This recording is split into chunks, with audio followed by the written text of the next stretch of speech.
Malcolm X taught me a lot. He put me in his shoes. He said, imagine what, of course this wouldn't apply today, but this was in the 60s. Imagine what it's like to turn on the television when you're a kid and you never see yourself. You know, there's no black Santa Claus. There's no blacks in commercials. What do you think it's like to be invisible?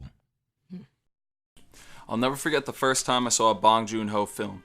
I had never seen a foreign film before, let alone a South Korean film. The style and tropes were reminiscent of Hollywood and yet distinct. This was an organic view of a culture other than my own, and it was eye-opening. What I hope to explore in this video is the representation of South Korean film, American and South Korean, and to discover, as Malcolm X so brilliantly told Larry King, if South Korea is invisible to the American public through the cinematic lens. The following 3 films will be spoiled, so please, if you haven't seen any of these Bong Joon-ho films, go do so now. I do not need that on my conscience. To begin, I should answer the question as to why the focus on film. Andrew Higson formulates the argument that forms of culture that are produced outside the United States by non-Americans that may never circulate within the United States and that cannot be defined as American in any conventional way can significantly advance American studies. Despite mass global culturalization discussed throughout the semester, we tend to think of Daya Thuso's idea of global flows and ignore what I would argue are active agents in Asia who engage American culture on their own terms and use it to pursue their own agenda. It's a silencing of one side of a much-needed conversation. In addition, the South Korean film industry now has become the second biggest in the world, grossing $1.72 trillion in revenue, and has caused Hollywood films to schedule release dates and screenings around domestic films in order to maintain a combined market share of 95%. The first aspect I wish to discuss is the physical representation of South Korea, in particular its largest city, Seoul. Starting in 2011, an initiative was placed forth by the government to grant 30% cash rebate to foreign films which shot in South Korea. The Avengers sequel jumped on the proposition, agreeing upon terms that it must portray the city as high-tech and modern. Officials were hoping for Gangnam-style brand value. Sadly, it did not deliver. Unlike the Bourne Legacy shot there in 2010, no distinguishable features of the city can be found. The city looks muted and provides only as a backdrop to the action. When comparing this film to the 2012 Avengers film, the differences become even more pronounced. Multiple establishing shots painfully illustrate to the viewer that the action takes place in New York City, adding a sense of gravity to the outcome of the battle, a point overlooked in the sequel.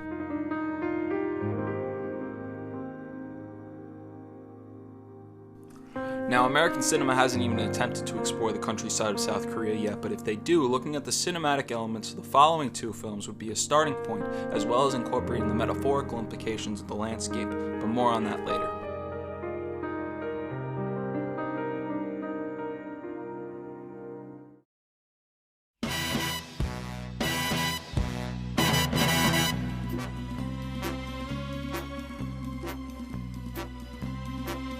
Who better than international spy 007 to tell you about the relationship between North Korea and South Korea? Well, pretty much anybody else.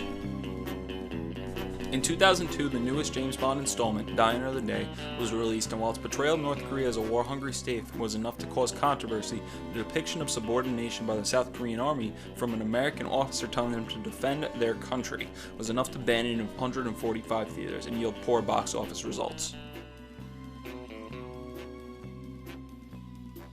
Now, I'm by no means calling Seth Rogen and Evan Goldberg thought leaders in the discussion of international relations told through the medium of film. What was compelling about the interview was the stark differences it had with South Korean films on this subject matter. In the film, James Franco and Seth Rogen are journalists who are set up an interview with North Korean leader Kim Jong-un and are recruited by the CIA to kill him. The artistic expression for a civilian safety conversation is for another day, but its portrayal of North Korea is so different from South Korean filmmakers that it's something that I wanted to explore a bit.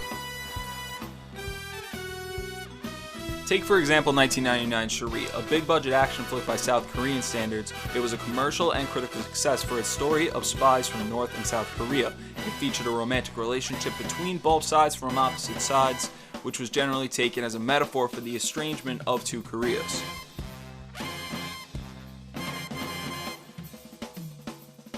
Shortly following that success was the 2000 film Joint Security Area about the killing of 2 North Korean soldiers at the demilitarized zone that separates South and North Korea. The film set a record at the time for the highest grossing South Korean movie, and it brought a nuanced human face to the Korea's low-boil military conflict. It focused on soldiers from both sides that patrol the DMZ night and day, and at times coming face to face. And it offered a three-dimensional look at the relationship rather than the typical American narrative. Next, I want to talk about culturally how is South Korea depicted in American film and South Korean film. This is basically how American film has approached the subject up to this point. What shall I do? Frankly, my dear, I don't give a damn. With that being said, we turn our attention to Bong Joon-ho, the director of the next 3 films we're going to discuss. Now, what makes Bong Joon-ho so great is he takes Hollywood themes and attaches them to South Korean narratives. He uses the global language of genre that Hollywood puts in to uniquely tell Korean stories. He recently had a film in 2013, Snowpiercer, which was his first American film, but I felt it fell short when it came to story. And this is why these next 3 films are so important to South Korean film, on top of just being transcendent pieces of art. Memories of Murder is a perfect example of Bong Joon-ho using mechanisms of global film. It follows a police procedural subgenre, and it particularly has kinship with anti-hero variants such as Fargo. And while it precedes it, one can notice the similarities it has with the 2007 classic Zodiac, directed by David Fincher. What makes it unique, though, is the depiction of the characters in a cultural context, which other films in this subgenre usually fail to do. The prime example of this exists between the difference between local Detective Park and Detective So from Seoul.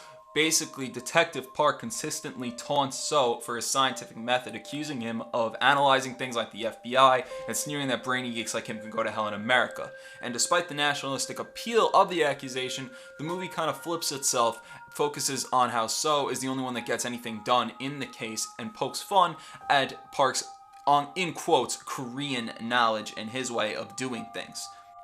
However, the end of the film calls this into question, as So's American methods ultimately prove no more successful than Park's Korean ones in solving the murder.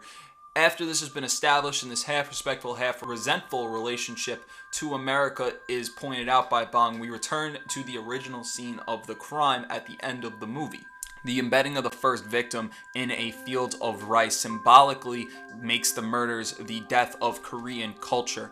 And when Park, years later, after adopting an American job and leaving the police force, comes back, he is told by a girl that an ordinary man was there, and he looks into the camera. This part is Bong Joon-ho explaining to South Korean audiences that they are complicit in the death of Korean culture. The accusation of complicity doesn't end there. It actually was strengthened in the next film by Bong Joon-ho, 2006 as the host, and increased on the ambivalent relationship it has with Hollywood, taking from this time the monster genre. The host tells the story of a large mutant creature that emerges from the Han River in downtown Seoul, a product of an environmental mishap at a US military base, and invites an easy read as a figure for the United States, but the film develops a much more complex picture. The film follows the socially and economically marginal Park family, which hasn't benefited from the country's vaunted economic miracle. During the monster's attack, the Korean government does little to help them in their moment of crisis. It quarantines everybody and everyone else who has contact with the creature, claiming that it is the host to a deadly virus. Because the monster is unnamed and has no symbolic connotations, this makes the monster readable on a number of levels. One level being that it represents the anxieties of a changing Korea. When the doctor is pouring the hazardous material down the drain, the South Korean scientist who is with him is complicit and does not say anything, and the monster in that regard can be an example of South Koreans just willingly accepting and this westernization without any real fight. The host suggests a similar attitude towards inverted exile. Simply casting out the West in favor of an idyllic, essential Korean identity is unattainable and undesirable wish, as it would be to deny the desires of a Western Korea. Totally embracing Western influence, on the other hand, by Koreans would result in the loss of self, of Korean cultural identity, and deny desires of traditional culture. The host kind of suggests a cathartic rebirth to negotiate life in inverted exile. A perfect example of this is the final coordinated assault on the monster that goes down in a fireball that has a very similar feel to the movie Jaws in its Hollywood convention. However, it is uniquely Korean. The image of a young boy with a backpack throwing Molotov cocktails is deeply resonant with Koreans looking back at pro-democratic protests in the 1980s, along with the image of Namju, the archer with her bow and arrow, has national overtones insofar as archery is a traditional Korean sport in which many Korean women have won Olympic gold medals. The film seems to endorse the idea of Koreanness as figures of social and economic marginality and failure, rather than the Korean state. The final film in what I like to call the Bong Joon-ho trilogy is Mother. Mother demonstrates the dangers of ultimately rejecting Western influence, illuminating the other extreme not seen in the host. The title character refuses to adapt to Western influence in any way. She sacrifices the pleasure of a westernized South Korea, though her life is shaped by the anxieties of a changing Korea. She's a single mother. Simultaneously, she refuses to sacrifice any desires or exclude any anxieties of traditional culture. Over the course of the film, she attempts to prove the innocence of her mentally handicapped son, who killed a teenage girl. Eventually, the mother's refusal to object to give in to Western influence in any way becomes monstrous. She kills a homeless man who witnessed her son killing the girl, and in the end, a mentally ill boy goes to prison for the murder, which the son was accused of, and the mother is never caught for her murder of the homeless man. Throughout the film, we are given imagery to remind us of her rejection to Western influence. Whenever she's in the house, she is always shown cooking. She's usually shown on the right side of the frame, and there are long shots at the start of the film and at the end of the film with her in an open field, a connection to the rural past. Her striving for freedom from Western Korea is ultimately not possible, and in this regenerative form, we can expect more violence to come in her future. To harp back to the beginning of this video, you may still be questioning why such insight into film is important.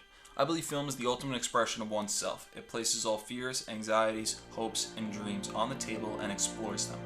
And in this way, by analyzing South Korean film, in particular Bong Joon-ho, a more thorough understanding of Korea can be found.